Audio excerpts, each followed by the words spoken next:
systems are offline. eRadio Live, powered by TCS Wi-Fi.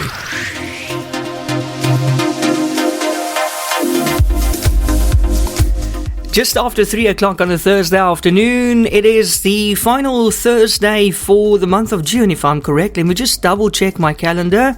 Yes, it is. Next Thursday is the 1st of July. Oh my gosh. How do you feel about that, Kaine? The months are going faster, or my days are getting busier. I'm not sure which one, but it's Yeah. quite fascinating.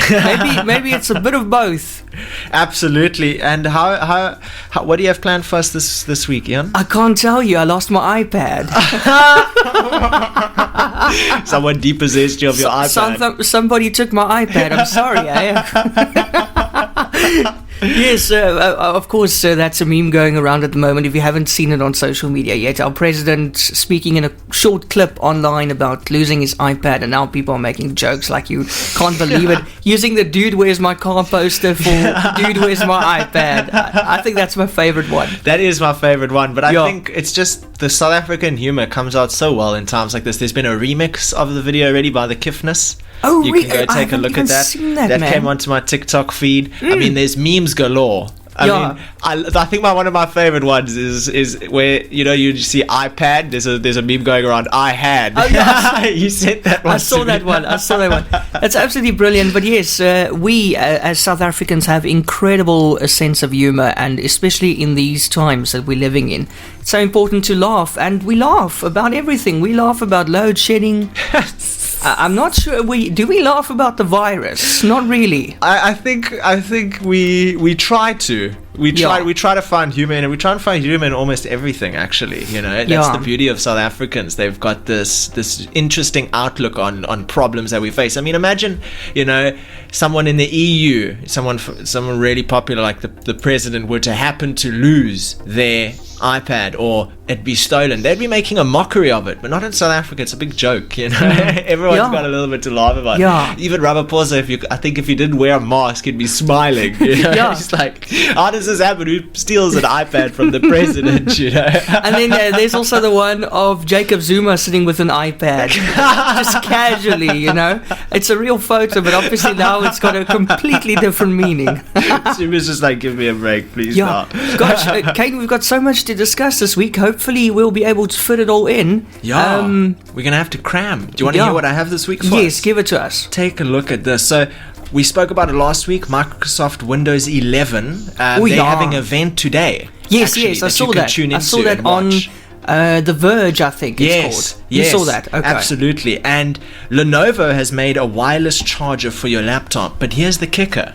It's not just a laptop that has wireless charging capabilities. It's built to help any Lenovo laptop be able to wirelessly charge. Nice. How cool is that? Yeah. Speaking of wireless charging, French engineering firm Guassin unveils the world's first 100% hydrogen-powered skateboard for freight trucks. Now, it's not actually a skateboard like a traditional 2-foot skateboard. It replaces basically the driver, not the driver, but the engine of a traditional truck, and its electric version can charge in 3 minutes and go 400 kilometers. Wow. Okay, how incredible is that? That's impressive. And then we're also going to take a look at the hydrogen one. Unfortunately, we have spoken about it a few times before. John McAfee was found dead in Barcelona prison. But we spoke about him just the other day, you said, who's John McAfee? You asked me, and I said, hey, isn't it the antivirus guy? Because you get that McAfee antivirus for your computer. That's him. I know. And then there's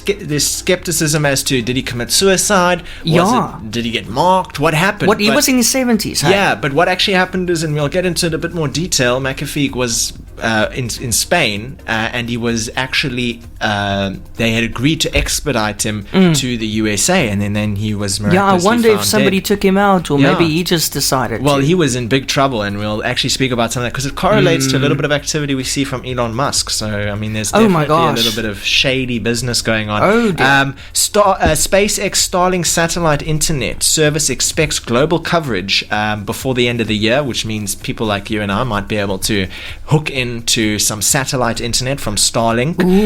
We spoke about Lamborghini wanting to release a hybrid car. Ferrari has beat them to it. They just released the 296 GT Brie, which is a V6 hybrid.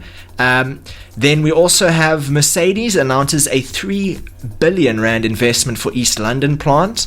We have a tool which helps see COVID-19 hotspots in South Africa.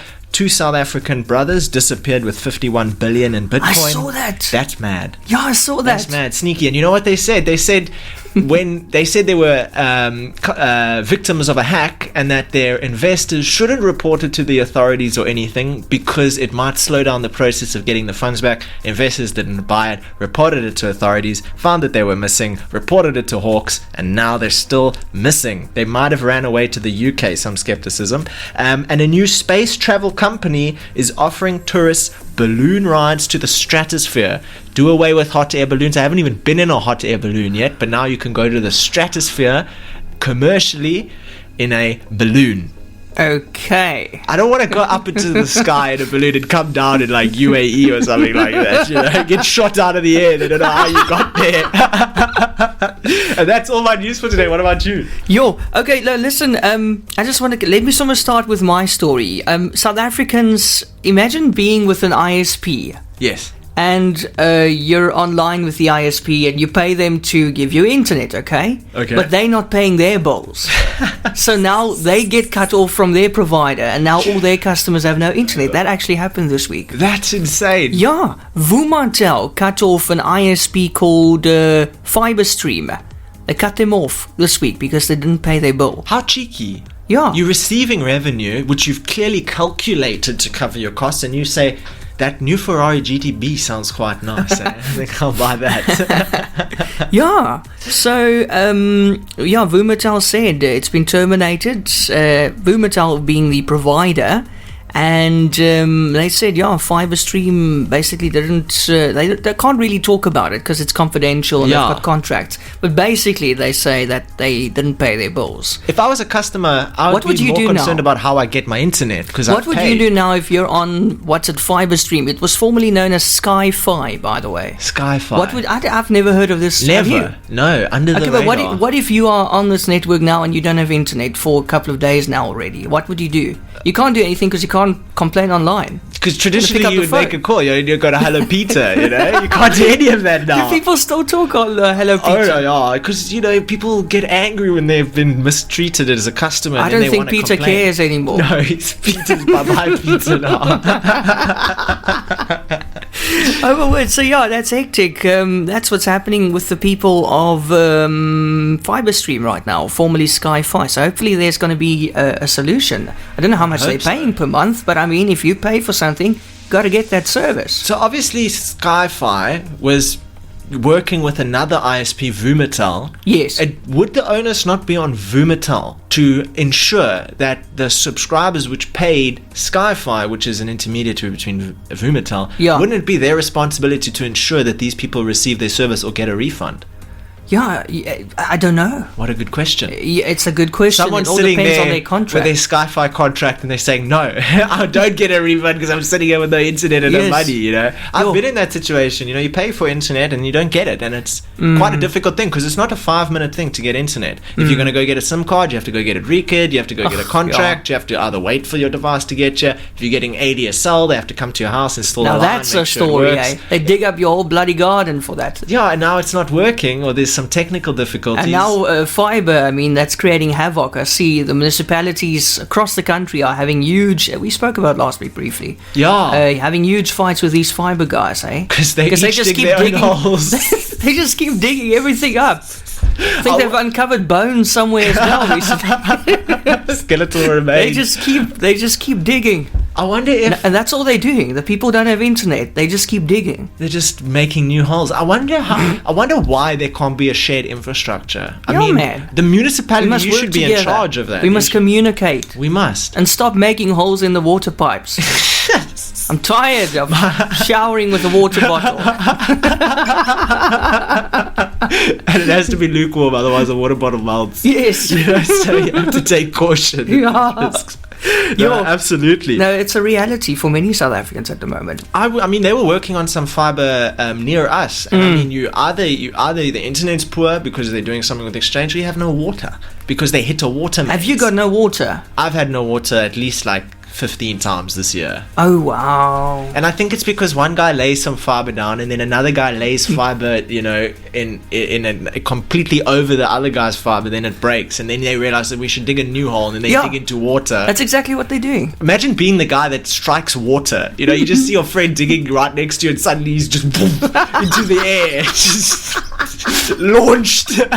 Like those cartoons. Oh, that's brilliant. Imagine. Yeah. Speaking of launched, Lenovo made a wireless charger for their laptop. So Lenovo has announced a new product called the Go Wireless Charging Kit, which lets you retrofit wireless charging functionality to a wide variety of laptops. It makes use of power by contact technology from Energy Square, the company, rather than more common QI standards. The kit consists of a 3.2mm thick brushed metal charging mat that you plug into the wall and leave at your desk, as well as a long wireless charging receiver that attaches to the base of the laptop and connects over USB-C. Once set up, Lenovo says it should charge most 13 to 14-inch non-touch notebooks of up to 65 watts with efficiency of 93%, and it'll work with both Windows and Mac OS devices. I mean, I think that's really clever. You know, they decide, because we don't see wireless charging kits for laptops, at least I haven't seen it. And to build a wireless charging kit that basically, you know, sits on your desk and you put your laptop on top of it is a really good invention, you know, and it enables people to quickly charge their laptops and their devices and things like that. I thought that is really cool. That will be coming out in October, so be sure to take a look out. Keep a look out just for around that. the corner. Nice Christmas gift. Yeah, absolutely. And, you know, speaking of new things, Windows 11, we spoke about it last week. There was a leaked copy of Windows 11. Yes, remember? and I sent you that screenshot. You probably had it already, but isn't it beautiful? It is. You said to me, rate it visually, and I said to you, what was it, 7 or 8? It was an 8, I think. We It's both beautiful. rated It looks great. Nice. It's got that, you know, with Mac operating system, you have that middle start. Yeah, your menus in centered at the bottom. It looks beautiful. So man. if you're able to tune into that event, I would definitely recommend it, because it starts at 11 a.m. ET or 8 a.m. PT or 4 p.m. BST. Following the event, a special developer session will also be available to watch online at 3 p.m. Now, that is obviously for people who want to develop on top of Windows 11, have considered new applications or wanting, because it's very important. You know, you come out with Windows 11, you might be a person who's built software, maybe you have 10 or 15 different apps, Skype, one of them, you know. These people have to be able to actually build on top of this infrastructure. But we saw, you know, some of the stuff that they're coming up with is like rounded corners, a new start menu, you know, a lot of visual changes, and they say their core focus is on the UI, the user interface of Windows 11, hoping that it will, I don't know why they call it Windows 11 if you're just changing the UI. Make it run on a Windows like old device better. But the reality is, when you're talking about visual changes, when you're talking about UI changes, it does actually impede some of the performance capabilities. UI, user interface. User interface. So is that the look? The colors, the look, the how contrasting it is, you know, how visually stimulating it's beautiful. It but is what very can it good do? looking. That's the question. And how much of your computer does it use? Yeah. Something to tune into the event to find out. Yeah, I mean, if you open Chrome on that thing, you're probably going to see your computer take off, because you know how hungry Chrome is when it comes to RAM. Yeah, totally. They were supposed to change that. It never happened. No, they didn't. Some people with older laptops, ask them to open Chrome and you listen to that computer fan. Goes right out the window. It starts hovering. Yeah. Starts moving across the desk. It does. Got to hold on to it. You got to put a paperweight on top of it. Yeah, you're speaking of weird things. You remember last week we spoke a little bit about Elon Musk. We had this whole thing about promoting Dogecoin and promoting Bitcoin, and then making Tesla accept Bitcoin, and then making Tesla not accept Bitcoin, and all of this fiasco was going on. Well, we had a similar kind of person in the space a few years ago, John McAfee, during 2016 and 2017, he's coin of the week. He was he's made a lot of profits off of cryptocurrency and things like that, and then they kind of latched on and said, you know, you've made like I'll see if I can find the amount here, but he made like upwards of potentially 30 million euros from cryptocurrency, which he didn't pay any tax on, and that's why USA wanted to extradite him from Spain. Was that the reason? Right. Okay. And upon them agreeing to that, the next day McAfee is just not there. He's AFK, you know.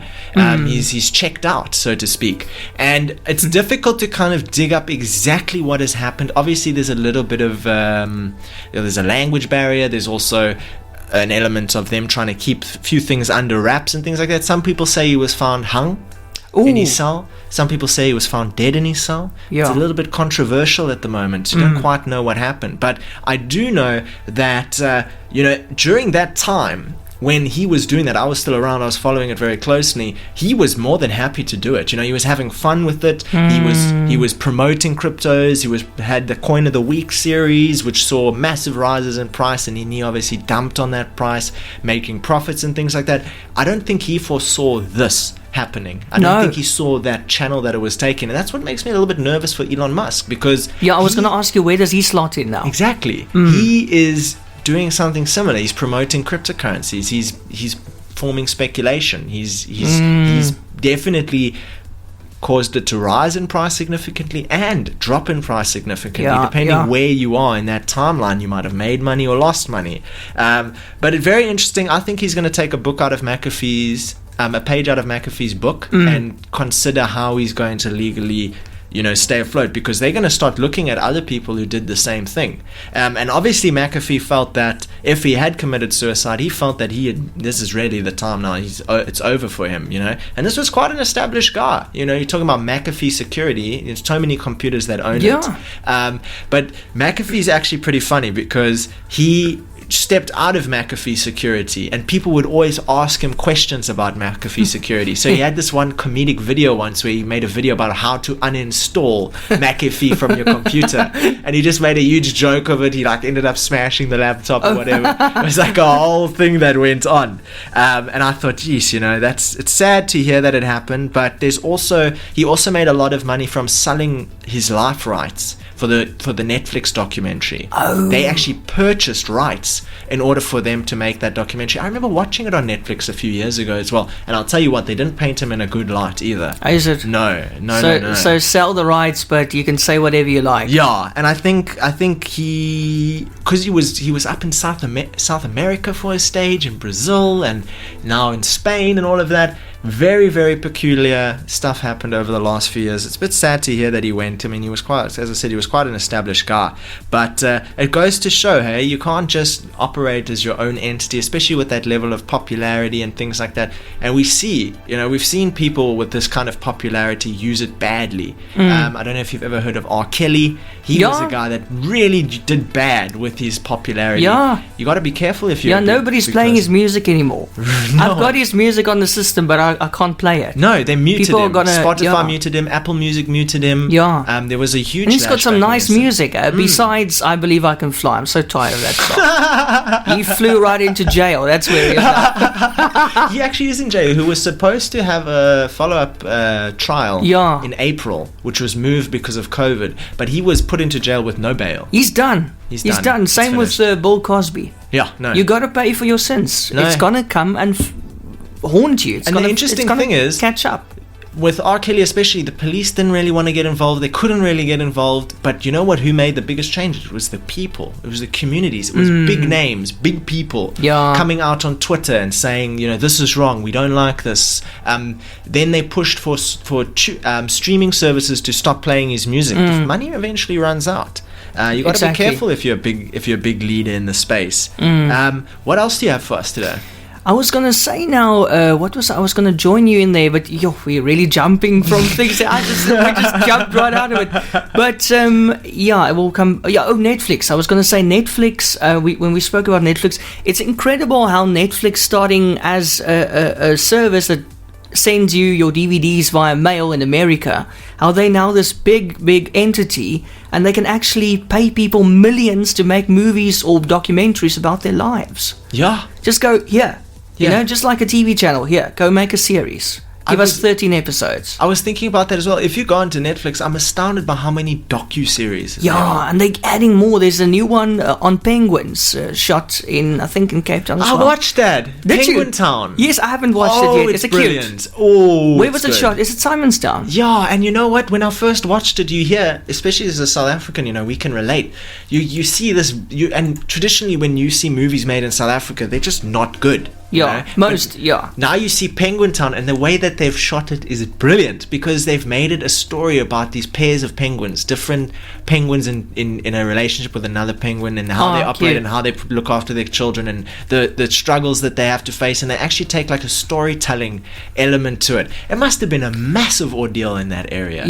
When they filmed that. And also, I think My Octopus Teacher, I think that really set the benchmark. Yeah, that was a very good that's a lot of that's a high standard now, and people got to keep up with that now. Yeah, that's Oscar winning. Hello, Oscar winning. Yeah, yes. No, that was. I mean, it's. I must say, I was very surprised, but I put it on just to kind of like act as white noise, and I ended up watching the whole thing. I'm like, this is brilliant. Oh, cute, man. I felt like the National Geographic for Cape Town. Yes, it was really good. I must watch it. It's on my list. I've got so many things on my list. But anyway, do you know about Checkers delivering your shopping now in 60 minutes? Yes, I've seen Not 60 seconds, around. Imagine in 60 seconds.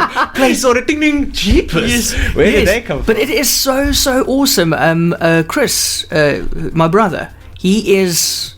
Yes. He orders it for us like that. Really, and it works, eh? And it works so well. I mean, they come in less than 60 seconds. And in the TV ad, you see there's this lady, and she's coming to deliver it, but she actually drives right into your house to deliver it. And we actually had we've got like a hill up here, and we actually had almost a case like that, where the lady almost drove through our house because her car's falling apart, the one who delivered it here. And her brakes and all that stuff, it's failing. I thought somebody's using a lawnmower. It was a car. Well, now we know why she's working. Yes, to buy a new car. Yes, shame. But wow, I mean, that's a really good service. To see it in South Africa is one thing. I mean, we don't even have Uber here. I mean, to see it in Knysna, we don't even have Uber. Yeah, she delivers, and it's amazing. The other shops can really learn from it, because it's like a virtual shopping experience. You can see them shopping on the app, or on the website while you are logged in, and say, no, take that. No, I want a substitute for that. Wow, no, really? take that. Yeah, incredible. And then here she comes with a car. I mean, it's falling apart, but she's delivering, bro. In 60 seconds. Not that one. 60 minutes. Yeah, but it's less than 60 minutes. It's amazing, and the payment's sorted and everything. It's just so convenient. And she just hands you some groceries. Yeah. And you said thank you very much. In these lovely, environmental friendly brown paper bags. Yeah. Wow. And you know what? I wouldn't have done it a few years ago, but I find myself more and more often now, especially, I don't know if you've heard of Knysna Delivery. They're like the Uber Eats of Knysna. Yes, the third party Uber Eats of Knysna. Yeah. And then you have Checkers groceries in 60 minutes. And I find myself going to stores more and more frequently and asking them, do you deliver? It's almost like it's becoming this expectation, especially now in COVID time. Yeah, the pandemic definitely, it's always been a thing, shopping online, but the pandemic really increased it now. I mean, that's exactly why I'm bringing it up, because Takealot is looking at an opportunity to start selling groceries in South Africa. I mean, they're already delivering all those amazing things that you see on Takealot. Now they could be bringing your milk. You get your new cell phone and your milk. Yeah, they're looking at it, eh? They're actually looking at it. They're looking at it. They say the expansion will probably have to be organic, but it is certainly attractive. I think they should go for it. Why not? I wonder how surely they're going to partner with someone, because you don't want your milk delivered from Cape Town to Knysna. Oh no. 500 kilometers on a 2-stroke bike. Unless you're sending a cow. No, I'm very interested to see how that's going to roll out. Yeah, so they're looking at that. I mean, Mr. D Foods and all that stuff, it's all doing so well in the cities. Yeah. And Uber Eats, like you said. I wonder what do you think is going to happen if Uber Eats were to come to Knysna, for example? These not specifically talking about Knysna, I'm talking about smaller towns. Whenever you're buying from Takealot, they call these towns the outskirts. Out of we're out city in the centers. Bundus, in the Fynbos. What do you think is going to happen to small businesses when these other people expand in? The locals aren't really loving that. No. They say, hey, support the local companies that also deliver instead of the big corporates pushing in. I understand that completely. But at the end of the day, I guess the people that are doing the job, like, what's more important? The people doing the job can also go and work for Uber. They're employees. Right. So the biggest risk is actually for the business owners, because they have built a group of employees which can fulfill the job that they're looking to fulfill in the gap in the market that they've identified. But when the big corp comes, those same employees are trained, ready, and buyable. Exactly. Buyable, yeah. You offer them come work for 50 us, rand man. more a day. They're going to give you a new car. Especially for your grocery deliverer. I mean, she's going to be agreeing to that instantly. And also, I mean, that hills is you come down the hill. She basically couldn't get back up again. I think people had to push her. She said her car lost power, but shame, man. Yeah, no, you got to rather do it on a bike, I think, if you're delivering. Yeah, but the gate doesn't open when you're on a bike. No, it doesn't work at all, actually. Exactly. Oh, you tried it? No, it doesn't work. You'll sit there forever. I got to run up with a debonair's guard to make sure that you can open the gate. Brilliant. Speaking of delivering services, SpaceX Starlink satellite internet service is expected to go global in September. Now, I was one of the guys that actually wanted to go and get this service, but I was unfortunately not able to. Either I didn't apply quick enough, or there was just a preference for city centers. Satellite internet, satellite internet. So they already have 100,000 users, signed up, with 500,000 people waiting to use the service.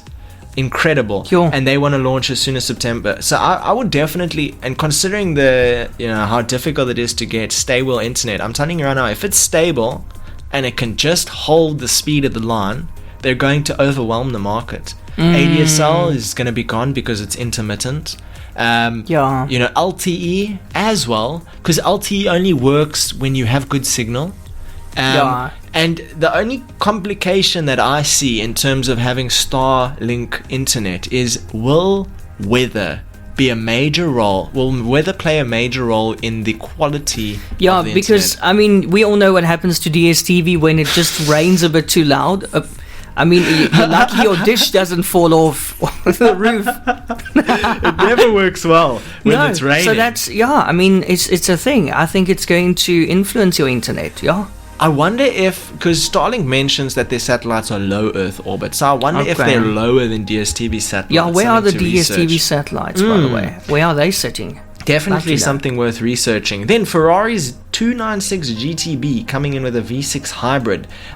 This is the latest step in the next chapter of Ferrari, and it's looking pretty bright. This is the 2022 296 GTB, and I'll tell you right now, it looks really nice. Take a look at a photo of that. It looks like it's meant to be a hybrid car. It's beautiful. You see something like that rolling in, you're gonna definitely look at it for a minute, and that is the nature of Ferraris, of course.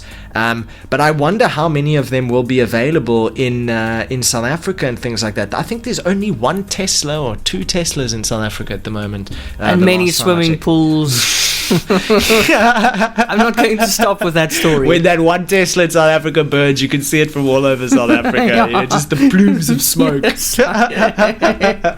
But it will be 310 pounds heavier than the petrol version, strangely enough. Obviously, those batteries are very, very heavy.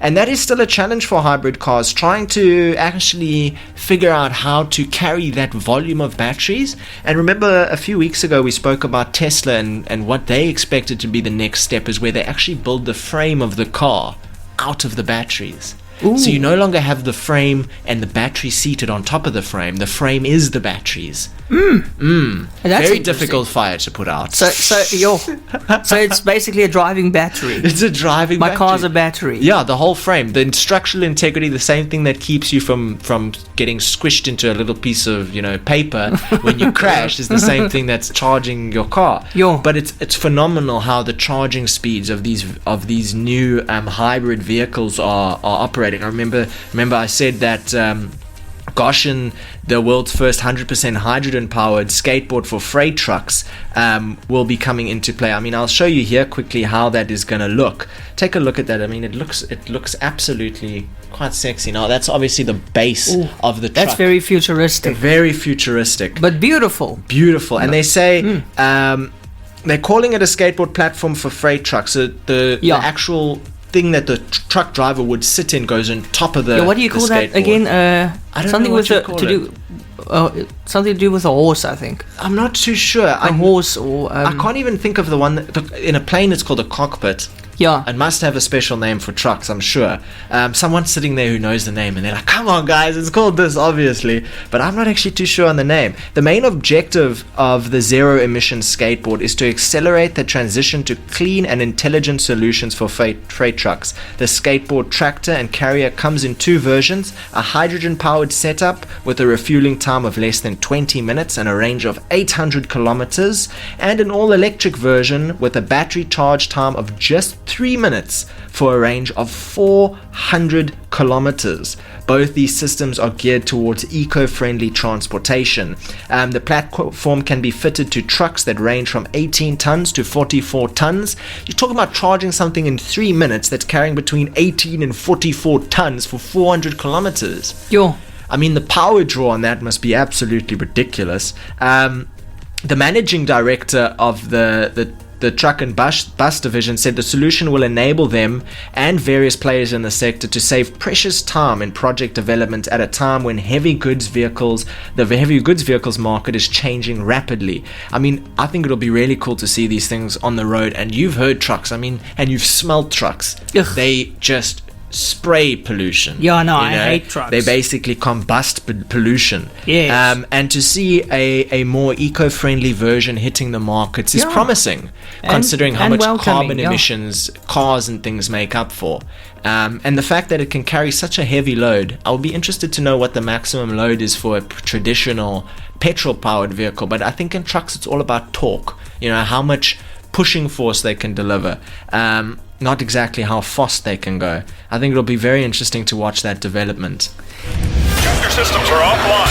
eRadio Live, powered by TCS Wi-Fi. And welcome back to Tech Thursday. It is time for part 2. Now, just before the break, we spoke about a bug in Apple's iOS operating system causing iPhones to completely lose wireless functionality after connecting to that hotspot with a specific name. Kaine, I just showed it to you during the break. It's hard to read. I mean, who in their right mind would call a Wi-Fi hotspot percentage symbol P, percentage symbol S, percentage symbol S, percentage symbol S, percentage symbol S, percentage symbol N? How they came about figuring that one out is beyond me. Yeah, and who would connect to something like that? Because as I said to you now, I think it looks like a virus. I wouldn't connect to it. I wouldn't connect. I wouldn't even think of calling my. I would think that's the password. I'll be like, someone put their password instead of the name. Yes, but even for password. But guess what's going to happen if you connect to it? What will happen? What do you think is going to happen? Your phone will catch a light spontaneously. No, well, not really. If you connect to it, then it will literally permanently disable your Wi-Fi functionality on your phone. You can reboot, you can change the SSID, it won't work. That is crazy. So you just switched off your Wi-Fi for your phone for life. Time to get a new iPhone. Yeah. Chuck it away. Somebody put that in the deep code somewhere. That wasn't just a mistake. No, you're right. But I think people and now that the code's out, people are going to do it on purpose, and we're going to see iPhones dying every day. Do you think it happens if you just try to connect it, or if you connect to it with the password successfully? That's a good question. They don't really say. Oh, because it would be so naughty of you just to change your Wi-Fi hotspot. Like if someone's leeching off your Wi-Fi or something. And It says... Okay, wait. It says open Wi-Fi network with that SSID. So it's open. So no password. So you just connect to it. No efforts. Oh, that You just connect to it and bam, wham, bam, gone. I mean, you could really hurt some people as a joke, eh? Yeah. I'm very tempted to try it just to see what Are you happens. going to change your Wi-Fi name to that? I need to find a place that's very busy. Do you know somebody with an iPhone? Yes. Well, they're going to hate you. I mean, no. I don't know anyone. They're going to hate you for that, eh? They won't forgive you. Yeah, but like you said, I think it's definitely something deep in the coding, and they didn't think that humans would be clever enough to actually do that. Almost as if it's like an oversight. A lot of the time, especially with some certain hacks and things like that, what they do, if you have like a form field on your website, maybe where you enter your name, your email, and your favorite, food, and then you sign up to a newsletter or something, you can actually enter in code sometimes on those forms. So where it says your name, you can enter in a bit of code, and what happens is when that's saved to the database, the server actually executes that code and just will do, and that's a way of hacking and things like that. And I think it's a similar thing here, whereby you're trying to connect, and it's almost as if your phone is just rendering a bit of code and reading it as code and then executing it, and it's not meant to be done, and then it just switches off a part or something inside. I wonder if they can fix it with an iOS update, because if they can't, maybe they can. That's damaging. I'm sure they can. These coders working on that night and day now, just smoke coming off the keyboard trying to fix that problem. Yes, well, hopefully, hey? Yeah, hopefully. What have you got for us next? So this is really cool. Mercedes, we all know Mercedes, the car manufacturer, they've announced a 3 billion rand investment for the East London plant. So, as in South Africa? In South Africa. So Garmin, the German car maker Mercedes-Benz Cars says it will invest a further 3 billion into East London plant in the Eastern Cape following the launch of production on the new generation C-Class model in South Africa. The latest initiative follows a 10 billion rand investment first announced by the group in 2018, which saw the East London plant go through numerous upgrades in preparation for the production of the new model. Here's something very interesting. I watched a video about some people who used to work in early days Ford kind of manufacturing plants, and what they said was it's very hot, it's very loud, and in general, if people weren't able to stay there working for the first 2 weeks, then they didn't work, then they would have left. But if they made it past that 2 week mark, most of the time those employees would actually stay working there. I think it's changed a lot since then, but you never really think about where your car is manufactured, the amount of time and effort and strategy that has to go into creating that production line. And obviously it comes at a cost when you got to make fundamental changes to that production line, like making a new car, manufacturing a new car in South Africa. So the majority of Mercedes manufacturing for the C-Class model will happen in South Africa. For cars in South Africa will happen in East London, and they say South Africa is an important location in our global Mercedes-Benz production network. The team in East London made a remarkable contribution to the international ramp-up of the new C-Class that we produce through efficient, flexible, digital and sustainable operations, said Jorg Berzer, member of the board of Mercedes-Benz Cars, responsible for the production and supply chain.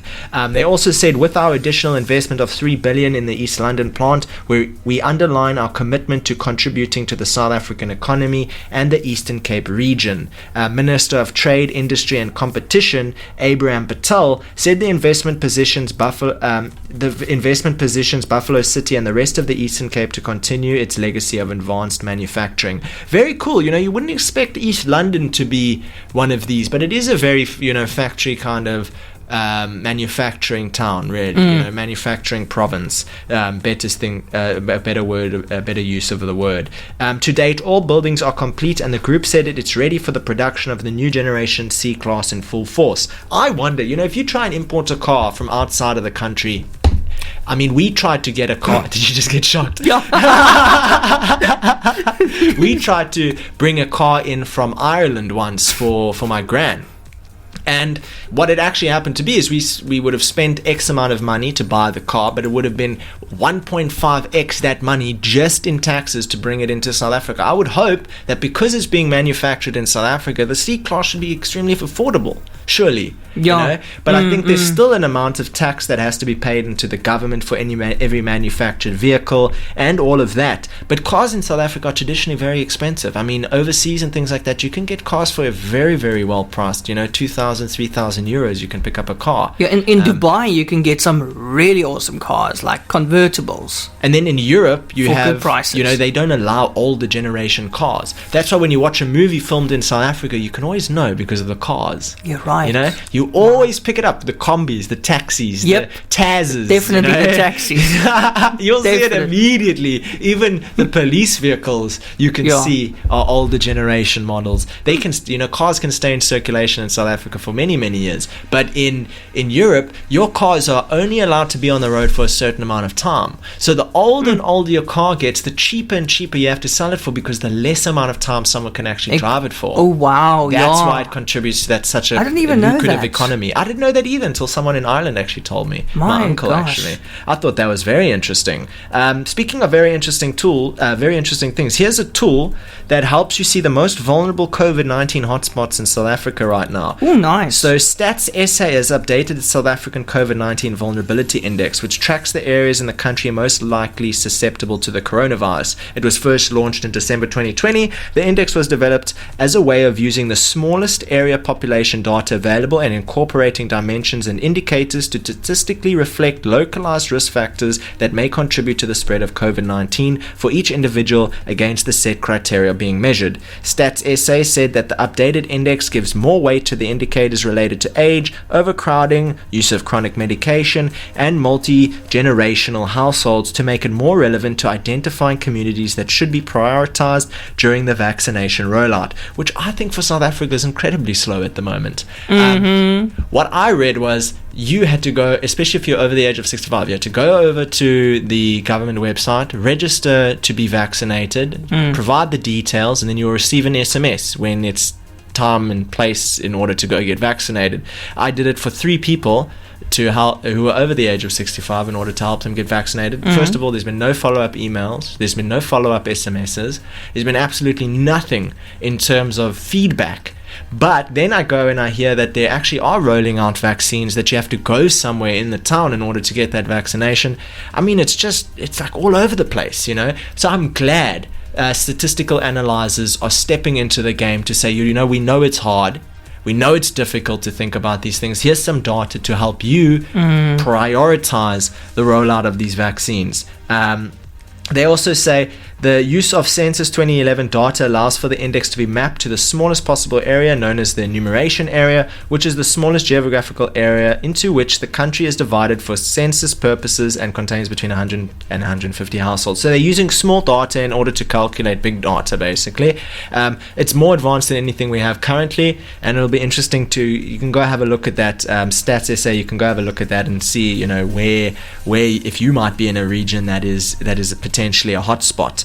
And speaking about hotspots, South African brothers disappear with 51 billion rand in Bitcoin. Tell us about that now. What happened? This is happening a lot. Remember Mirror Trading International? No. These were MTI. They were another group of people that ran away off to Brazil with huge amounts of money from South African investors. Sounds like the Guptas, It's just crazy that, especially during when I first started looking into cryptocurrency and getting involved in the industry and working with projects and things like that, nothing in South Africa was happening to this extent where there were scams and things like that. They pop up when things get popular, and they hope that the people are naive enough to fall into the trap. So a pair of South African brothers have vanished along with $3.6 billion worth of Bitcoin from their cryptocurrency investment platform. A Cape Town law firm hired by investors say they can't locate the brothers and have reported the matter to Hawks, which is obviously the elite unit of the National Police Force. It's also told crypto exchanges across the globe should any attempt be made to convert the digital coin. So these exchanges would know because they would flag addresses that were used by these by that particular business, and if coins are transferred or moved between addresses which correlate with those flagged addresses, then that exchange will not allow those coins to be sold. It will hold the coins hostage, so to speak, until further investigation can take place. So there's definitely going to be difficulty for those people with their 51 billion rand worth of bitcoins to liquidate. They're going to have to use some black hat tricks. Money washing is a very popular way to do it on the black market. Very, very difficult to do, very, very difficult to track. So they're going to have to keep their eyes opening for it. But following a surge in Bitcoin's value in the past year, the disappearance of about 69,000 Bitcoins worth more than $4 billion at their April peak would represent the biggest ever dollar loss in a cryptocurrency scam. This incident could spur regulation efforts to impose order on the market amid rising cases of fraud. This is where I disagree a little bit. Sure, bring in regulation, but at the end of the day, you have two people with malicious intent. You probably started with a good idea, started with a good intent, and then then greed and all of that ensues, and now you go and you regulate the entire space. I looked at the stats just today about what areas are trading the most amount of Bitcoin on a monthly basis. USA leading the pack, majorly leading the pack. Then even South Africa comes in within the top 15, and there's something like $7.8 million worth of Bitcoin trade volume every month. And that's quite a lot of money, and to impose regulation on all those traders, on all those people because of these two it seems a little bit, untoward. The first signs of trouble came in April as Bitcoin was rocketing to a record, and AfriCrypt Chief Operating Officer Amir Kaji, the elder brother, informed clients that the company was the victim of a hack. He asked them not to report the incident to lawyers and authorities as it would slow down the recovery process of missing funds. Red flags coming up into the air right there, Yes. That's where problems are coming. But some skeptical investors roped in the law firm Honeycomb Attorneys, and a separate group started the liquidation proceedings against AfriCrypt. We were immediately suspicious as the announcement implored investors not to take legal action, and in response to emailed questions, AfriCrypt employees lost access to the back-end platform 7 days before the alleged hack. The firm's investigation found AfriCrypt's pooled funds were transferred from its South African accounts and client wallets, and the coins went through tumblers and mixers or to other large pools of Bitcoin. So this is what I mentioned about washing those Bitcoins, that there are people on the dark web that offer these kind of services, very dangerous, not really trustworthy, and they offer these services, and these people use it and they lose a lot of money doing these services. Someone's offering to do something illegally for you, they're going to charge you 30% of the volume. The person who's doing that service knows that it's not their money, otherwise they would care about that 30%. All they want to do is basically make that money disappear so they can do something about it.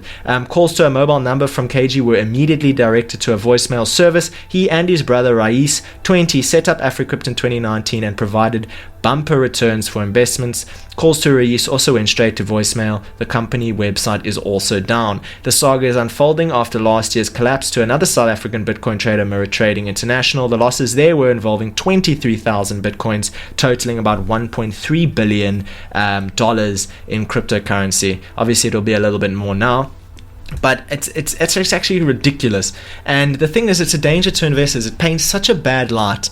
And it just goes to show that the fact of the matter with Bitcoin is you shouldn't go and invest through a firm. You shouldn't go and try get profits through some trading platform that's offering you 15% returns on top of your Bitcoin. It doesn't make any sense. Buy the coin, make sure you hold the money, you won't get scammed. But it's because it's an erupting industry. People are uncertain about what's going to happen. They're uncertain about how to hold the money for themselves. They don't want to do the research themselves. They're scared that they're going to be too late. They don't think that they're early into the market. They go and make silly decisions, and then this happens. Where it could have been all well and good, with the right people and the right business to make those decisions. But at the end of the day, when you're giving people this opportunity to be greedy, they're going to go and take the money and run. And it's just another example of a South African cryptocurrency scam. Mirror Trading International, which was previously, they actually went and set up shops all over South Africa, in the Western Cape and the Eastern Cape, and you could go there and it said invest in Bitcoin, and then they just disappeared. And you got to be careful there. Yeah, it's not nice losing money like that. No, I mean that's massive amounts. But the good news is with MTI, they had managed to recover quite a large portion of that stolen cryptocurrency. Okay, well, that's so at least there is hope that these people will be caught. And MTI guys, they ran away to Brazil, and it's suspected that these two brothers ran to the UK. And South Africa has good relations with the UK. They're going to do their due diligence and investigation. And I personally don't see any amount of money being worth hiding in different countries, and then the country finds you and you hide in another country. It's just no way to live.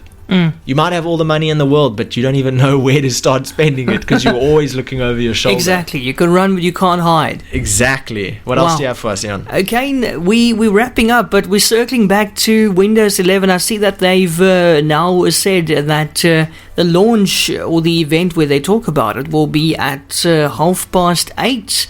That's 8:30 p.m. Thursday, Indian Standard Time, IST. Now, I just looked up on Google, and that says it's 5 o'clock Thursday here in South Africa. So that's in an hour's time. You can log on and stream that Windows event. That will be because it's almost 4 o'clock now. Yeah, so that's going to be epic. So you'll be able to watch it. But yeah, just apparently looking out or just looking at some of the things that we can expect, it looks like it's going to be a free upgrade if you're already on Windows 10. That's what they're saying. So that means you'll be able to upgrade to Windows 11 for free. Shame, poor fake Windows 10 users set back tremendously now. Yes, don't even do that. So what would happen? Nothing. Hey, I would hope that they've put plans into place to stop that from happening. But I think they've realized as long as they're on the computer, then everyone is still using Windows. The minute you can't even get Windows, fake Windows, then people start looking for alternatives, which boost competition, which none of these people want. I mean, Huawei just launched their Harmony operating system, which can run on a computer, on a phone, on a car, on a TV.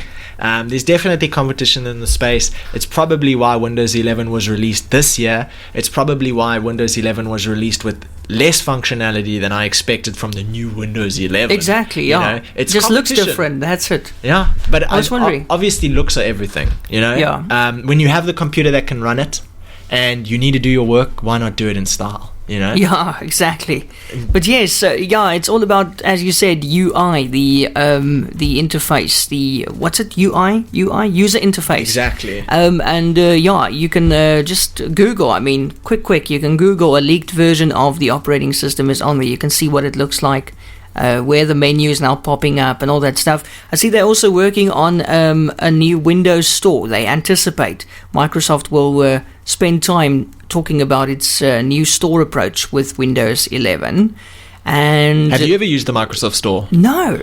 What are they talking about? Is that like an app store? The Microsoft Store is like it's like a way where you can buy apps for your computer, basically. Oh, okay, yeah. But there's a button very for underused. it. Nobody opens no. it. But the nice thing about the Microsoft Store for anybody out there with an Xbox, and I actually learned it when I bought an Xbox for the first time, if you buy anything off the Microsoft Store, you can use it on your Xbox as well.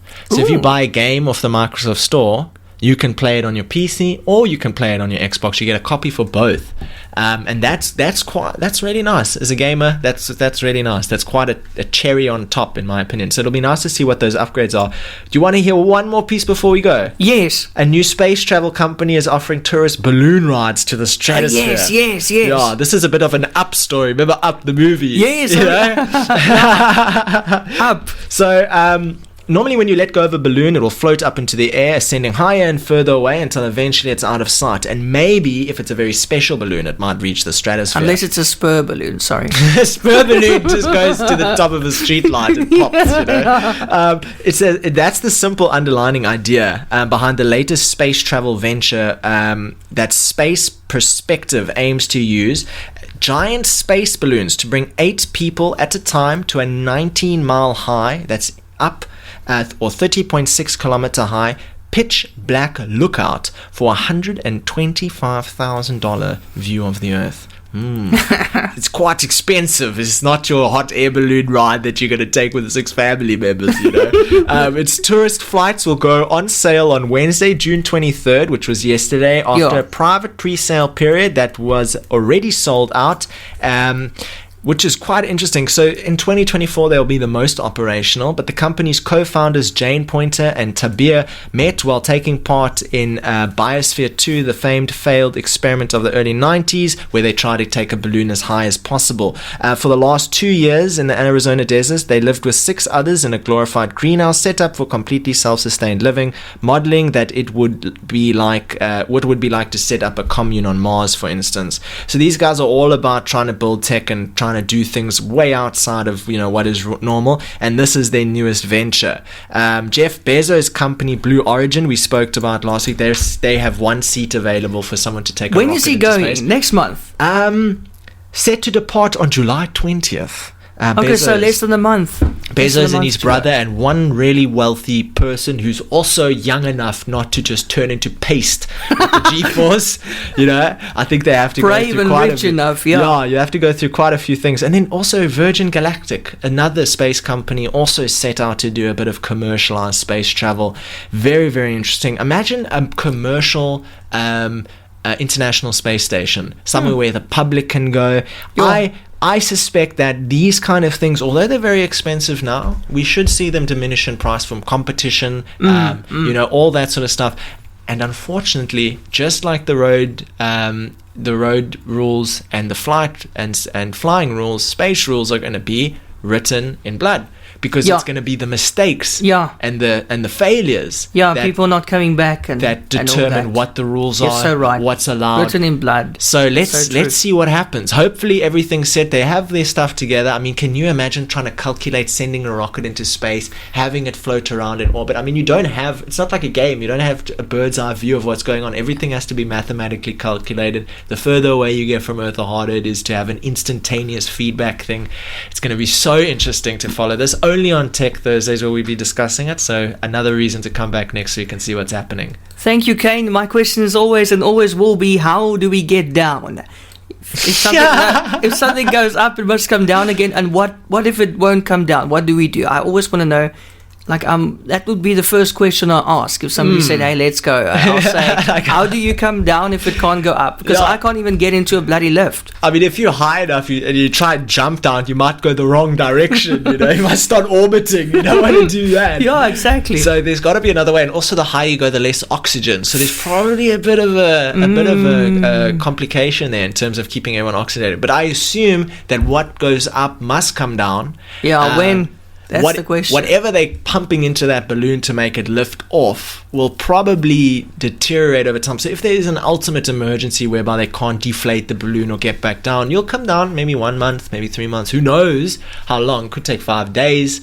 There's been stories where people put balloons up with a special tracking code on it, like a nice big balloon that would go almost to the stratosphere to float around and come down somewhere, and it can travel hundreds of thousands of miles, where it comes down far away from its initial launch location. Yeah, so basically you could be there for 2 years and then plummet down to Earth and fall into a wedding cake in Brakpan or something. Might land up in Pakistan, you don't know where you're going to be, mate. Might be journeying your small air travel excursion might lead you to, immigrating to India, You don't know what the rules are. And also, imagine just seeing a gigantic balloon just like coming down and, not where it's supposed to be. I'd have some serious PTSD if I got stuck up there. Yeah. There's nothing nice about heights. And when it comes to near death, and just thinking of it, I get sweaty palms when I just think of heights. If I watch a movie and people are up there dangling from something, my hands literally get wet. I've seen a hot air balloon. There's been hot air balloons that I could have potentially gone in, but it's absolutely terrifying. Yeah, and it makes a lot of noise. And how do you get back down if you can't get back down? I don't want to do it. And what if the basket snaps or something? No, don't even bring that up. What if you have a big aunt and she snaps the basket? Those wingsuits that you can wear? Just everybody needs a wingsuit. Yeah. At least you can glide down and land in some water or something. And then I believe I can fly like R. Kelly. Yeah, if you can. If you manage to save up $135,000 over the next few days, let us know what it's I'll pass, man. I'll pass. Kaine, thank you so much. That's it for Tech Thursday for today, and let's do it again next Thursday at 3 o'clock. Absolutely. Thank you so much for having me on, and shout out to everyone listening and all my friends that have tuned in, and everyone who's taking the time to come spend a bit of time with us every Thursday. Yeah, and if you missed it, it will be up as a podcast within the next 24 hours. Yeah, go get the catch up. Cool. Thanks, Kaine. Until next week, you enjoy the rest of your week and weekend. You too. Cheers, Eon. Bye-bye. Your systems are offline. eRadio Live, powered by TCS Wi-Fi.